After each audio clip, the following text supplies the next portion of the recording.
Hi, everyone. I'm Rena Nine, and thank you for joining us. President Trump is likely to be acquitted Wednesday after the Senate voted to block witnesses in his impeachment trial. This was the scene on the Senate floor shortly after Friday's vote. Just 2 Republicans joined Democrats in the 51-49 move. Now, no more new testimony or evidence will be introduced. Even former National Security Advisor John Bolton.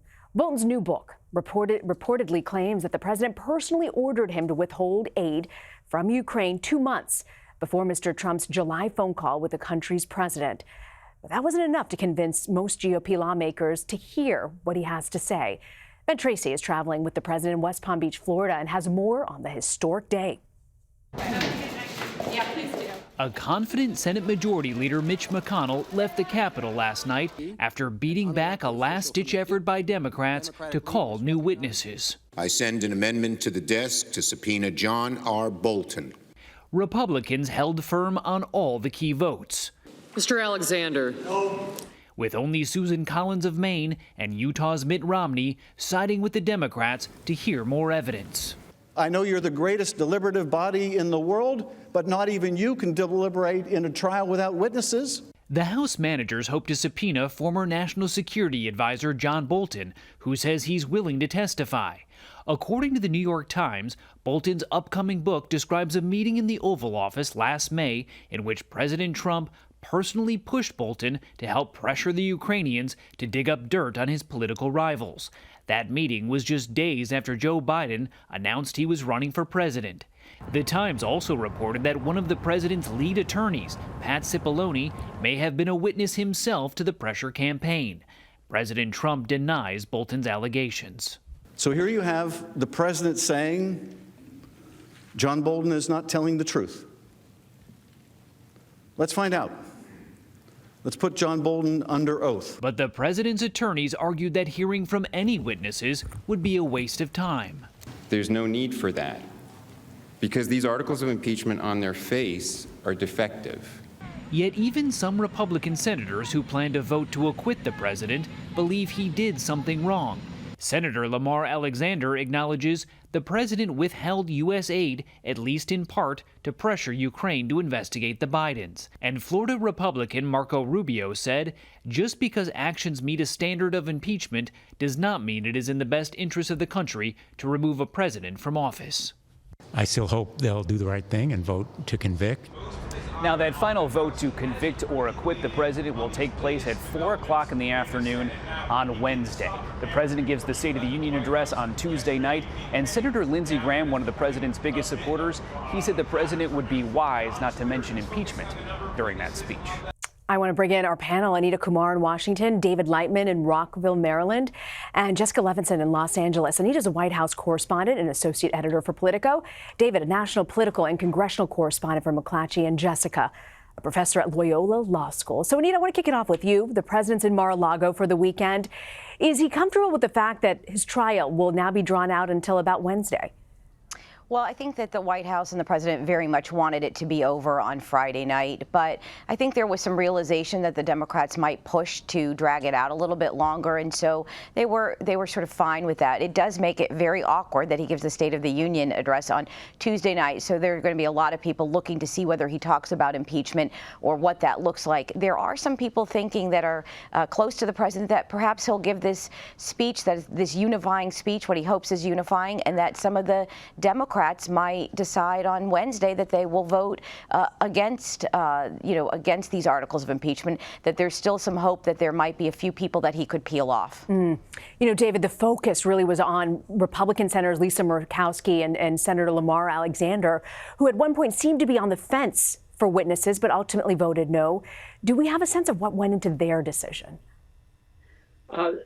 Their big complaint was that it didn't rise to the level of a high crime misdemeanor treason that's spelled out in the Constitution. Senator Murkowski in particular was disgusted by the whole process. She found it highly partisan, rushed.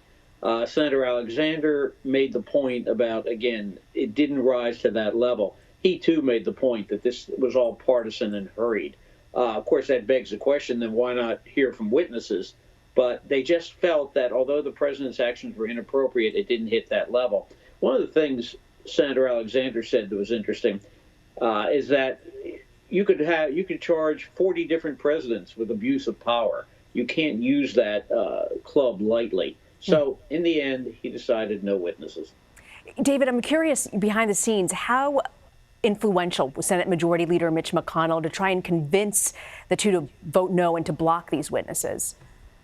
Well, we'll never know what went on, but McConnell's reputation tells you, and his style tells you, that, yeah, there was enormous pressure. Keep the coalition intact. Remember, we're all Republicans. Remember, we're fighting for the same cause. I don't know exactly what he said, but there's been this mood that, hey, you may not love Donald Trump, but as 53 Republicans with a president willing to sign our legislation, we can get things done. We got the tax cut done. They get judges through. So remember the importance of unity in that caucus. Jessica, it's interesting when you actually read Senator Murkowski's statement. This is what she had to say. I want to read this to you. The House chose to send articles of impeachment that are rushed and flawed. I carefully considered the need for additional witnesses and documents to cure the shortcomings of its process. Ultimately, decided that I will vote against considering motions to subpoena. What do you make of her argument? Did the House make a mistake by not fighting for those subpoenas in court? Yeah, I'm not sure, frankly, that if the House had fought for the subpoenas in court, that would have made a difference politically. But I think that what the senator is saying here is, I didn't like the process. I'm not going to continue the process. It's a little curious in the sense that, as we've been talking about, the way to cure a rush process is to slow it down in the Senate. The House fundamentally has a different role than the Senate does. So the House is just basically like a grand jury. They're gathering information. They're deciding whether or not there's enough information to convict.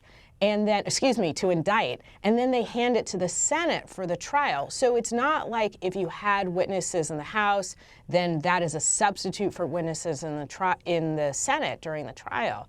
And so it's a little bit strange. I mean, it's Saturday morning. A lot of people are going to go to the market. It reminds me of the idea of, family goes to the market and they say, we hate this market. Nothing's where it should be. Everybody's screaming. It's such an unpleasant process. Let's just go. But then you leave and you still don't have food. And so it's really strange to me that she would have so many complaints about the rush of the process, but then not want to try and cure that in any way. I think ultimately her vote really wasn't on the table. I think that, we thought it might be. We talked about her, obviously, with respect to, Judge Kavanaugh as well. Maybe she's a wobbler. I think we've seen time and time again she's actually not. Jessica, we saw sort of similar themes in statements from senators like Senator Alexander, Senator Marco Rubio, Rob Portman. They all said the president's conduct was inappropriate, but they also stood by saying it's not impeachable. How do you evaluate their decisions? Well, this is something that was kind of previewed before the trial ever began. And I think smart commentators were saying this is going to be what Senate Republicans latch on to, which is an acknowledgement of, do I like that conduct? No, I don't like that conduct. Would I have engaged in it? No, I wouldn't have. But does it rise to the level of having to use basically what in American government is the nuclear option, saying we are removing a president from the United States? No. Now, I will say the Constitution is this brilliant and maddening document. It just says high crimes and misdemeanors. It doesn't give us bright line rules. But if you look at the Federalist Papers, if you look at what the framers intended, this is the quintessentially what they were worried about. Someone who is a quote unquote public man entrusted with the public trust who potentially abuses that power for personal gain in a way that might undermine the next election, which of course is the fail-safe for voters. The idea is that the elections are what protects voters. Now, the idea that this just absolutely doesn't rise to the level, I mean, obviously that's a political judgment. Legally speaking, there's plenty of room to find that it does. David, when you look at the moderate Democrats, they reportedly weighed in whether to acquit the president, all voted in favor of witnesses. Is that a sign Democrats will be united when Wednesday's vote comes as to whether to acquit or remove? Yeah, we've been looking particularly, for example, at Senator Joe Manchin from West Virginia, who represents a state that the president carried, I believe, by 42 percentage points in 2016. But there was no question he wanted witnesses. So we expect the 47 senators who caucus with Democrats will, in fact, go along. There's been no indication. Senator Jones, of course, in Alabama, in a very, very blue state, Senator Sinema in Arizona. But so far, there are no solid indications that they go along with the Republicans. Anita, how important is it for the president to have at least one Democrat vote for his acquittal? Are they confident they might get that? Well, they're not confident. I think that it's very important to them. It would let the president say that he had bipartisan support to acquit him, and it wasn't just a partisan vote. So I think that's very important. Obviously, he also lost a couple of Republicans on the key witness vote. Those two, Susan Collins and Mitt Romney, were expected. The White House had perfectly expected them to vote that way, but it would allow him to say, look, I got some Democrats.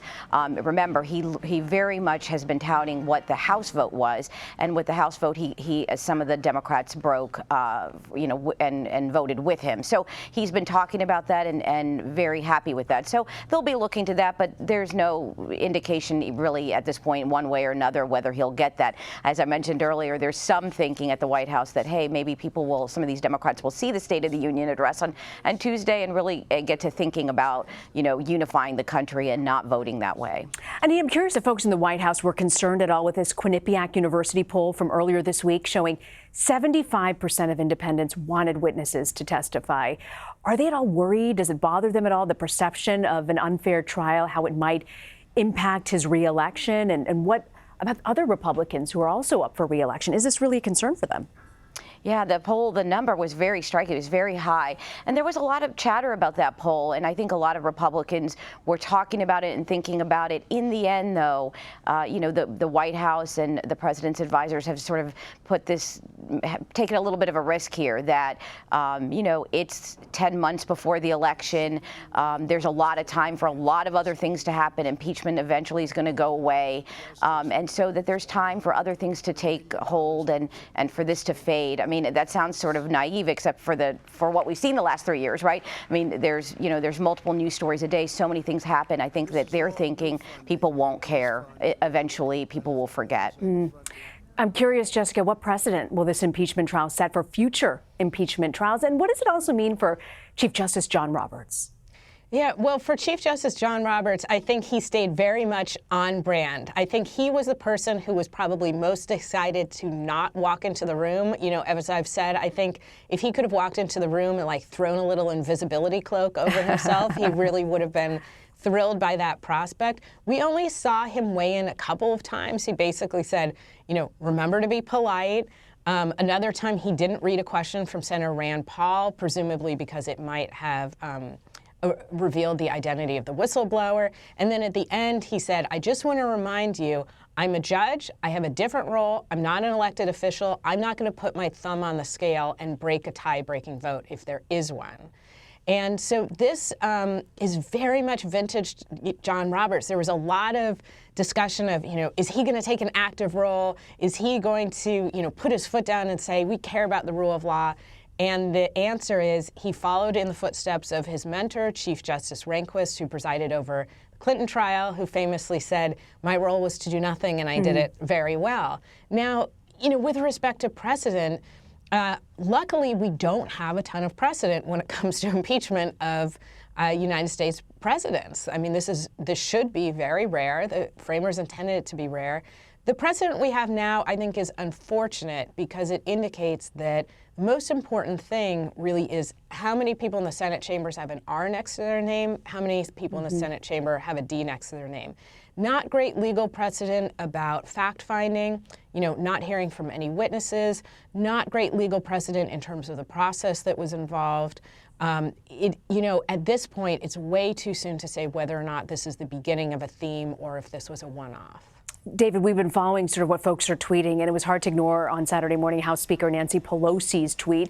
This is what she had to say. She said it's a sad day for America to see Senator McConnell humiliate the Chief Justice of the United States into presiding over a vote which rejected our nation's judicial norms, precedents, and institutions, which upheld the Constitution and the rule of law. Are we likely to see the House reopen or continue investigations into the president? Where do you see that headed in the House? Yeah, well, we've expected for some time, impeachment or no impeachment, this sort of drip of investigations. And I suspect that's going to continue. And sort of following on what Anita said, I don't see this as being a huge issue in a lot of the swing areas, particularly in congressional races. You know, we talked to a lot of the swing district Democrats this week and said, what are you hearing? What are how are the calls running, the emails, and so forth? And almost unanimously, they said people are bugging us about health care, about the cost of prescription drugs, about infrastructure, and on the West Coast about homelessness. They barely mention impeachment. So that makes you think that, yes, the investigations will continue, no question. But as far as a major talking point, campaign issue, I'm more skeptical. Interesting. You know, Anita, before we go, the president will get two very big opportunities to make his case to the American people. Sunday morning in a pre-Super Bowl Fox interview and also at the State of the Union on Tuesday. Senator Lindsey Graham says don't address impeachment, don't talk about it. It's something that Bill Clinton didn't have to do. He chose to stick to the issues and not mention impeachment when he was going through this. Is it likely he'll avoid the topic? It is likely he will. I mean, obviously, the State of the Union is something that all presidents are sort of working on and tinkering with until the moment that they give it. But so things could change. But what we're hearing from White House officials is that the theme is going to be an American comeback. That's what they're talking about, and it'll include health care and immigration, trade, and it'll really be heavy on the economy. Obviously, that's the thing that the president is hoping will help him get reelected. That the economy is strong. He takes credit for that, and he thinks that will be sort of the way that, you know, Americans will be looking at this and thinking, oh, hey, I'm doing okay, so let's reelect the president. You know, he could mention it. It will be just an interesting moment, him in the House chamber there in the middle of this or as it's almost over. But most people that are close to him are saying it's not something that he should mention. I think it'll be felt in the room, whether he says it or not. But remember, the State of the Union is one of those speeches. It's probably one of the couple speeches he gives a year that he really does use the teleprompter. He really practices it beforehand. It's not going to be an off-the-cuff thing like his campaign rallies are. It's not going to feel like that at all. Now, the Super Bowl interview is going to be very different. It's going to be on Fox, a network that's very friendly to him, with a friend, Sean Hannity.